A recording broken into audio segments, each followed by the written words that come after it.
नमस्कार, जय हिंद, जय Bharat and welcome to deaf talks. This is Aadi Achint. ऐसा है, भारत ना पाकिस्तान के झूठ झूठ पे झूठ झूठ पे झूठ उनका चटनी बना के दुनिया के ऊपर फेंक रहा है। And literally that is what is happening right now.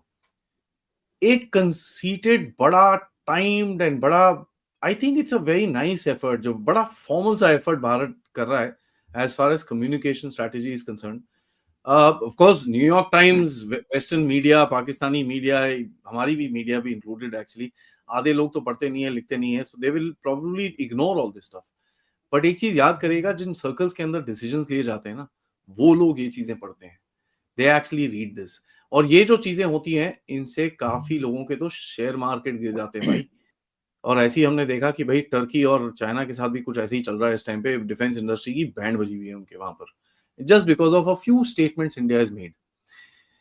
Pakistani propaganda से लेकर इन चीजों के बारे में बात करते हैं पथिकृत साहब से। नमस्कार भाई, कैसे हो? नमस्कार।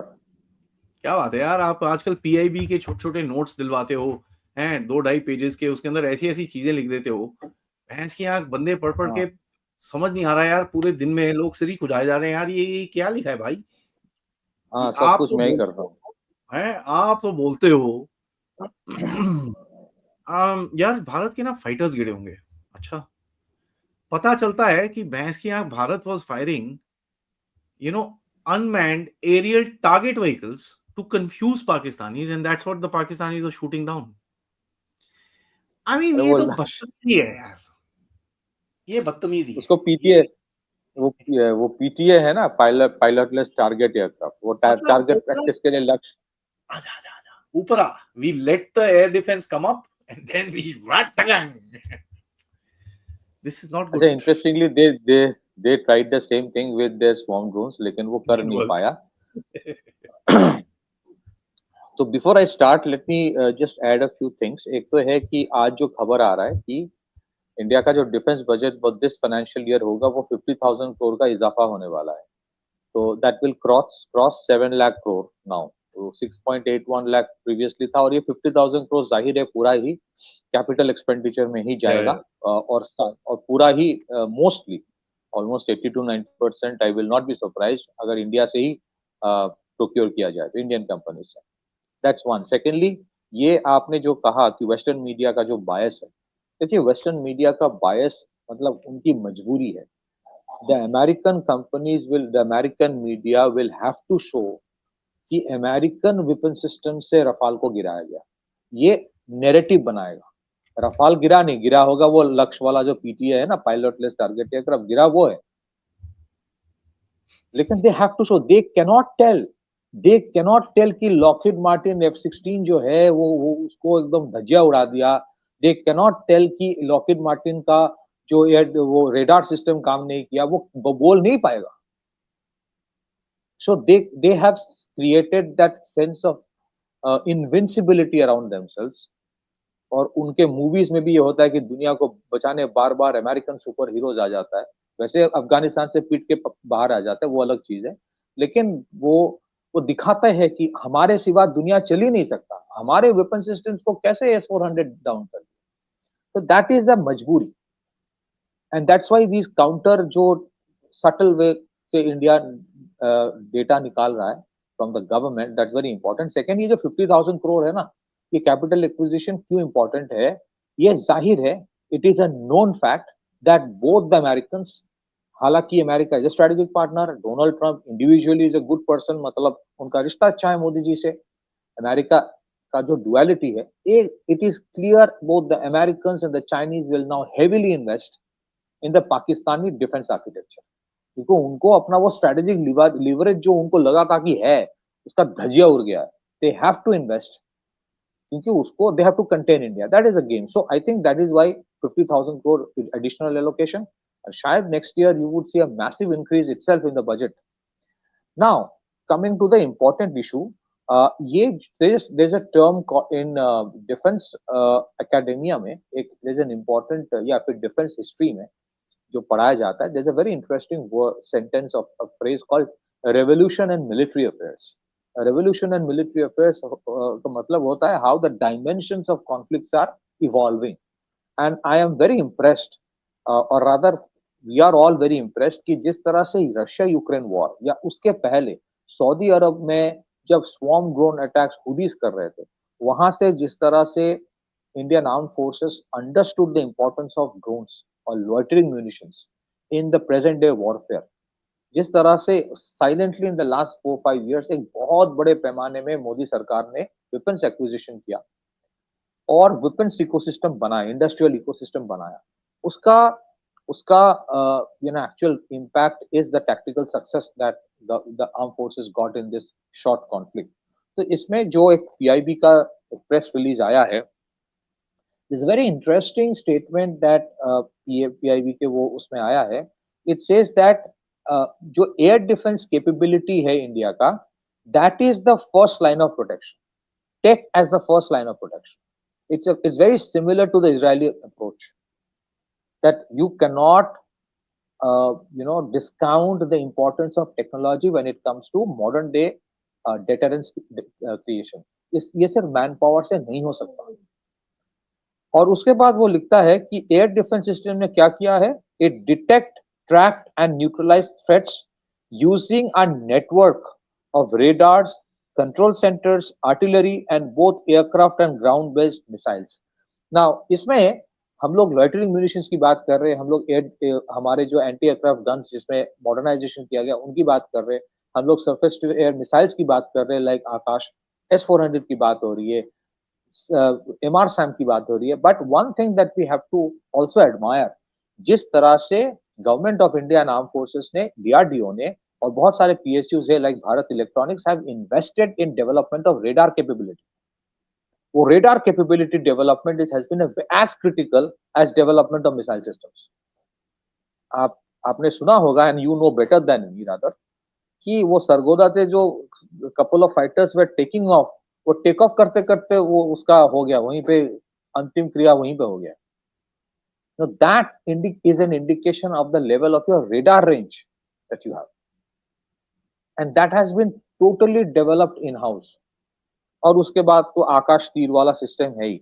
सो इसमें क्लियरली मेंशन किया गया है कि what kind of operation Sindoor में एयर डिफेंस सिस्टम इस्तेमाल किया गया।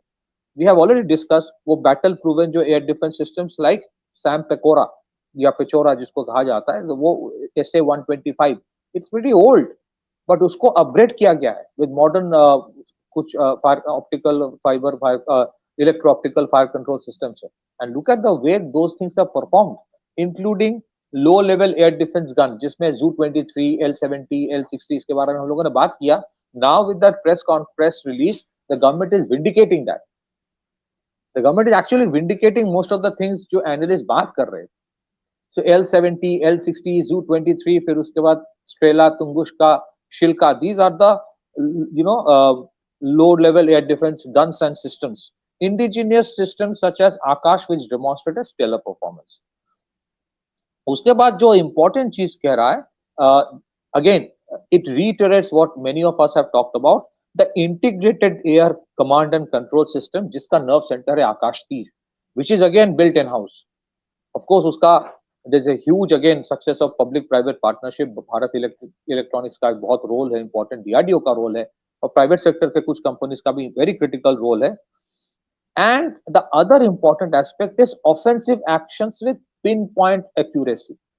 Offensive actions with pinpoint accuracy का मतलब यही है कि from day one इंडिया का ऑब्जेक्टिव था कोलैटरल डैमेज एकदम बेयर मिनिमम, कोलैटरल डैमेज नहीं करना है, सिविलियंस को टारगेट नहीं करना है। So that required a very high level of precision technology capability. आपने वो कैपेसिटी बिल्डिंग की है so that you can actually have pinpoint precision in your attacks. Imagine the level of surveillance that you have, imagine the level of intelligence that you have worked upon, which means war gaming on these kind of situations may have happened for years. Pakistan का जो retaliatory strike था ना, it was ad hoc and random. कुछ करना है, उसने कुछ किया, हमें भी करना है, ऐसा होता है ना, तो उसका इम्पैक्ट वैसा ही होता है जो उनका था। So that is where the difference. So and a very interesting aspect यहाँ पे स्पेसिफिकली गवर्नमेंट मेंशन कर रहा है कि loitering munitions also known as suicide drones और कामिकाज़ी ड्रोन्स, इनका इस्तेमाल हुआ है। So they have used loitering munitions. हमने तो देखा वो जा रहा था, उड़ता तीर आ गया एकदम चाइनीज सिस्टम के ऊपर गिरा। तो and all strikes were executed without loss of Indian assets. ये जो एक नैरेटिव बन रहा था, बनाया जा रहा था डेलिबरेटली, यहाँ से पैसा देके उसको पैसा देके, कुछ भाई लिख दो कहीं पे, कुछ तो गिरा होगा, कुछ तो लिख दो। तो वो गवर्नमेंट ऑफ इंडिया एक स्टेटमेंट जब देता है ना, it has lot of relevance. वो ऐसे ही नहीं दे सकता।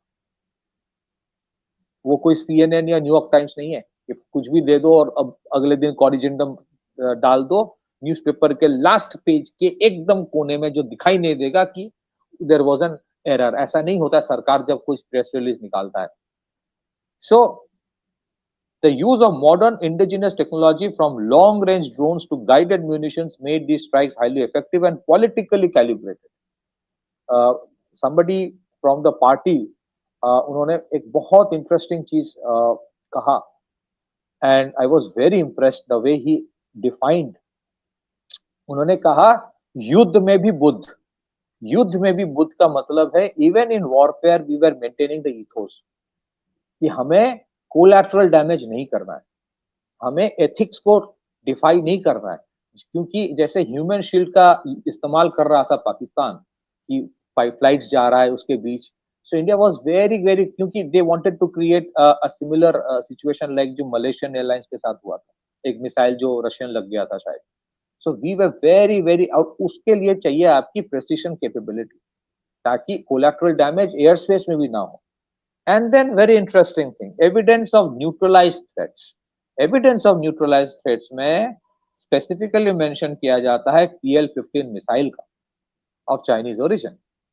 ना इसका दो हुआ, या तो it was completely jammed, या फिर उसका propellant जो है वो propulsion system पूरा fuel खत्म हो गया, फिर वो गिर गया पूरा, जा ही नहीं पाया। So something happened with that PL-15. Then it mentions about the Turkish origin drones which were used, and long range rockets, quadcopters and commercial drones, जो भी मोस्टली वो चाइनीज ओरिजिन जो बनाया था, इन लोगों ने दिया था, भर भर के दिया था।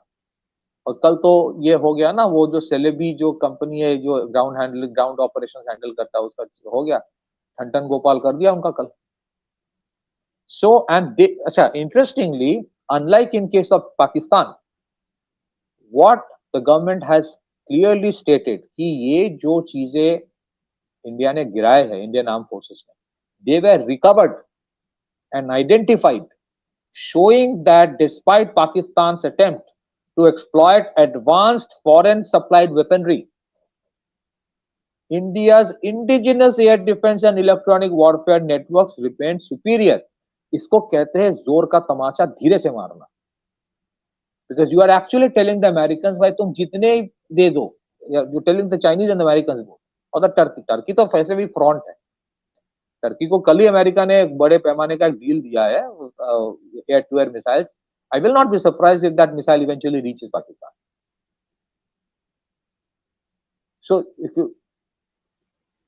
Look at it and then so आपने कह दिया कि मेरे इंडिजिनस वेपन सिस्टम्स तुम्हारे से बेहतर है।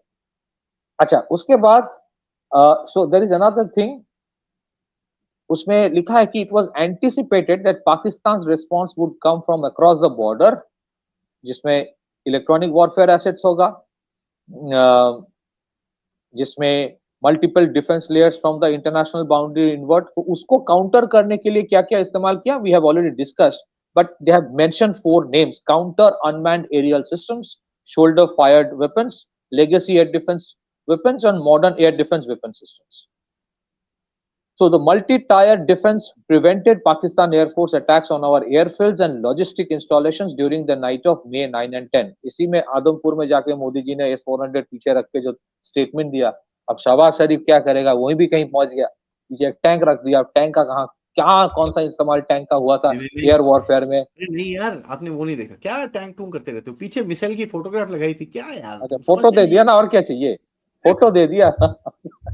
से पतिकृत भाई। अच्छा, so there's another interesting aspect to it. There was a, अच्छा, जो इसरो का चेयरमैन है वी नारायण जी, उन्होंने जो लिखा है उन्होंने जो मेंशन किया कि at least 10 satellites are continuously working round the clock for strategic purpose to ensure the safety and security of the citizens of the country.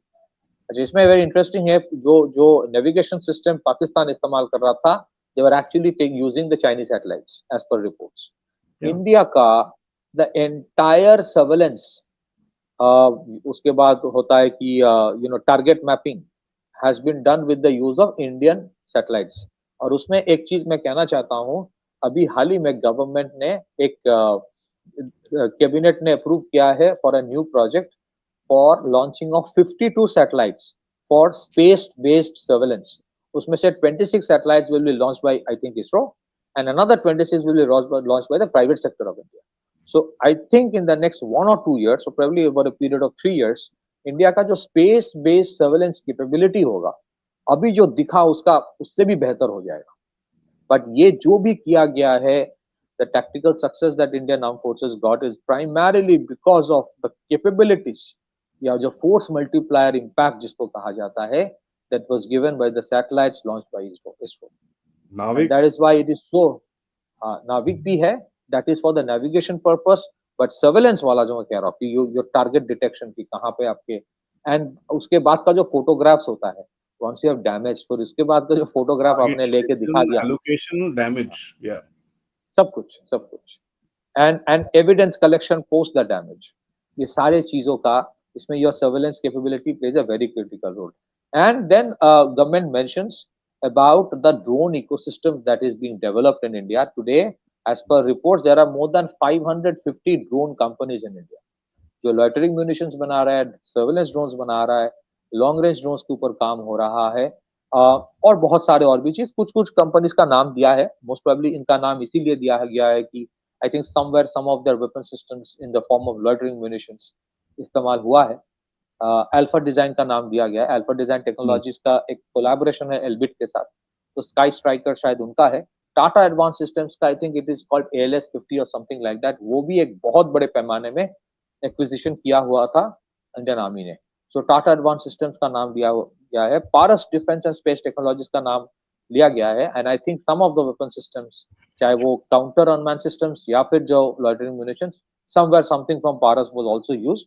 There is another company जिसका नाम बार-बार लिया जा रहा है which is called IG drone. हालांकि और भी बहुत सारे कंपनीज हैं जिनके भी लॉइटरिंग म्यूनिशंस ड्रोन्स का आर्म फोर्सेस ने एक्वायर किया है, but they have mention specifically these 4 companies, इसी वजह से इनका नाम लिया जा रहा है। उसके साथ एक वेरी इंटरेस्टिंग चीज है, जो production linked incentive scheme government of India का है to create a resilient supply chain and hub for global manufacturing in India, उसको इंसेंटिवाइज करने के लिए 2021 से जो पूरा रूल चल रहा है, एक पॉलिसी चल रहा है 14 to 15 सेक्टर्स, उसमें ड्रोन को इंक्लूड किया गया था। That if you manufacture drones in India, आपको इंसेंटिवाइज किया जाएगा। In the first phase India में क्या हुआ, ड्रोन्स तो मैन्युफैक्चर हो रहा था इंडिया में, बट हाँ बहुत सारे क्रिटिकल कंपोनेंट्स बाहर से आ रहा था, चाइना से भी आ रहा था। उसको रिप्लेस करने का काफी कोशिश सरकार ने किया है, to a great extent government has been successful, but अभी उसमें और भी काम बाकी है। now तो to दे आर नहीं working. now Chinese systems are not allowed at all. 400 no, I orders were agree to that, cancelled. I agree. It's absolutely gone. हाँ, आई एग्री। उसमें क्या होता है, they are sourcing some of the components, हालांकि most of it are made in India, some of the components are still being sourced from Japan और South Korea, उसको भी replace करने का, so that it becomes an entirely indigenous ecosystem, उसके ऊपर काम किया जा रहा है। And the report also mentions the manner in which India's defence production has soared to a record 1.27 lakh crore 2023-24 में। फिर देयर आर स्ट्रेटेजिक रिफॉर्म्स जो हो रहा है, प्राइवेट सेक्टर को इन्वॉल्व किया जा रहा है। We mentioned about something called defence development cum production partner, उसके ऊपर lot of private sector companies are collaborating with DRDO, some of those are actually great outputs in terms of results. So overall this has been, ये जो report आया है, without boasting unnecessarily, क्योंकि ये सब India करता नहीं है। वो जैसे ट्रम्प साहब, मैंने कर दिया और कल बोल दिया I am not claiming I did it, तो यू टर्न वाला जो हम लोग ऐसे, I think the government of India generally होता है ना, वेरी मेजर्ड होता है इनके अप्रोच, फालतू के चेस्ट थम्पिंग नहीं करता है। but it was a very measured press release. It said that these are the things that has been done. ये equipment इस्तेमाल हुआ है, and ये इस्तेमाल हुआ equipment के नाम से this is also a marketing to the rest of the world. And जैसा report आ रहा है, there are 17 countries which are showing now interest in BrahMos. और मुझे लगता है कि बाकी किसी को दिया जाए ना जाए, that is for the government of India to decide. But I strongly believe कि एक तो ग्रीस को देना चाहिए और एक अर्मेनिया को देना चाहिए. टर्की की एक तरफ ग्रीस है, दूसरी तरफ अर्मेनिया है, दोनों के साथ टर्की का दुश्मनी है और अर्मेनिया के दूसरे तरफ अजरबैजान है. भाई दोनों को दे दो. वैसे ही Akash and Pinaka has been given, artillery systems have been given to Armenia. BrahMos, it is for the government to decide, but I still believe कम से कम ग्रीस को तो देना चाहिए. This is the way you hit back to Turkey. बाकी सब जो economic hit back तो है, if they are arming our adversaries, then let us arm their adversaries. As simple as that. This is the language they understand. और उसमें भी there's a former air chief, air marshal, former air marshal of Turkey. उसने काफी चिंता जताई है कि Armenia को आकाश सिस्टम्स दिया गया है. पहले the first generation was given, अभी न्यू जनरेशन जो आकाश है, पहले वाला 25 किलोमीटर में इंटरसेप्ट करता था. अभी का जो आकाश एनजी है, that intercepts at a range of 70 to 80 kilometre, और वो दिया जा रहा है अर्मेनिया को. That is causing quite a bit of tension in Turkey. मैं सबको बोलूंगा, you must also study a bit about the massacre and the genocide of the Armenians, जिसमें टर्की का हाथ है. वो एक इतिहास है, और ग्रीस के साथ टर्की का एक लड़ाई है जो that dates back to hundreds of years, probably even more than that. So unfortunately these countries have taken a stand against our interest. I think there's no point telling them why आपने ऐसा क्यों किया. ये सब का कोई मतलब नहीं है. You start arming their adversaries 10 times more. That's it. So to cut the long story short, this was what government had stated, and I think it was very apt in the way it has proven the Western media wrong. Back to you. नहीं, वो तो है. And as a matter of fact now we see western media also उसके भी थोड़े से tune बदलने शुरू हो गए हैं, क्योंकि it becomes a challenge for them to hold this up. कितना टाइम तुम होल्ड करोगे, बिकॉज ये तो अभी फटी पड़ी है तुम्हारी. The issue that I see and the only thing that I see is that जो भी एक्शंस हैं, जो अभी आप टर्की के साथ ये वो एक्शंस और ये सब कर रहे हो, I think that needs to be taken up pretty hardcore, because and that needs to be all finished. तो वो तो अभी battlefield के अंदर तो नहीं आएगा. And second thing is obviously I'm sure the armed forces are already doing this, एक regrouping and resetting of the exercise of what actually happened और किस तरह से the next battle that needs to be fought. And I must say एक pride feeling आती है, because always arm forces को एक ब्लेम किया जाता है कि armed forces are always looking at the battle that they fought last time and planning. I don't think so. Our armed forces are looking ahead, and that's something which is bloody visible. they are, if they are demanding, I think they should be even more demanding, and if they are I think they're doing a brilliant job, and उसमें कोई doubt नहीं है. Thanks bye for that update. We shall catch up for our next update. Till then, सबको request है कि video को like करिए, subscribe करिए चैनल को, and please share this with your friends and families. Till then, नमस्कार, जय हिंद, जय भारत.